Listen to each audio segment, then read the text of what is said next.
সম্মানিত উপস্থিতি, যারা বিয়ে করতে যাচ্ছেন বা বিয়ে করবেন বলে ভাবছেন, তাদেরকে একটি হাদিস শোনাই।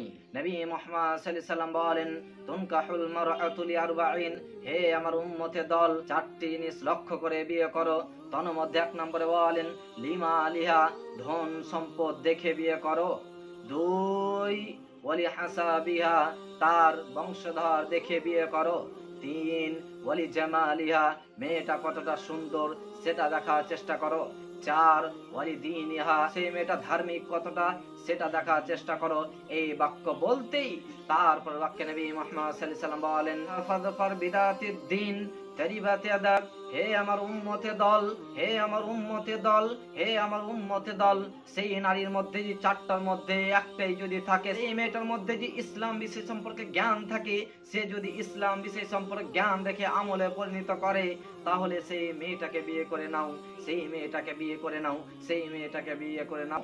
সম্মানিত উপস্থিতি, আপনাকে আমি বলতে যাচ্ছি, নবী মুহাম্মদ সাল্লাল্লাহু আলাইহি সাল্লাম বলেন, তার বংশধর ভালো না হয়, সেই মেয়েটা যদি গরিব হয়, তারপরও তার মধ্যে ধার্মিক থাকে, সে যে ইসলাম বিষয় সম্পর্কে জ্ঞান রাখে এবং সে আমলে যদি পরিণত করে, তাহলে তাকে তুমি বিয়ে করে নাও। যদি সুখ পেতে চাও, যদি জীবনে সফল হতে চাও, যদি সুখ পেতে চাও, তাহলে যার মধ্যে ধার্মিক রয়েছে, যেই মেয়েটা ধার্মিক, তাকে তুমি বিয়ে করে নাও। এই বাক্য নবী মুহাম্মদ সাল্লাল্লাহু আলাইহি সাল্লাম বলেন।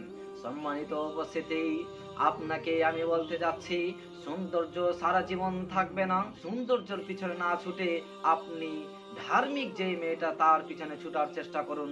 সৌন্দর্যের পিছনে যদি আপনি ছুটেন, সৌন্দর্য সারা জীবন থাকবে না। সৌন্দর্য সারা জীবন থাকবে না ভাই। আজ আছে কাল থাকবে না। 10 বছর 5 বছর পর সৌন্দর্য ধ্বংস হয়ে যাবে। সেই মেয়েটার মধ্যে যে ইসলামিক জ্ঞান থাকে, তাহলে আপনাকে সম্মান করবে।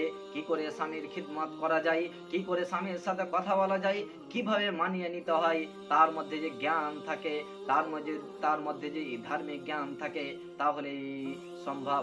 সম্মানিত উপস্থিতি, যারা বিয়ে করছেন তাদের জন্য একান্তভাবে হাদিসটি উপস্থাপন করার চেষ্টা করছি।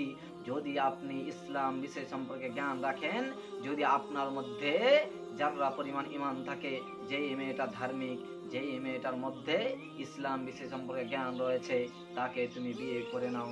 তাকে তুমি বিয়ে করলে সংসার সুখময় হবে হবে। সম্মানিত উপস্থিতি, এই হাদিসের প্রতি আমল করা তৌফিক দান করুন, আমিন। আল্লাহুম্মা সাল্লি আলাইহি, আল্লাহুম্মা বারিক আলাইহি। আসসালামু আলাইকুম ওয়া রাহমাতুল্লাহি ওয়া বারাকাতুহু।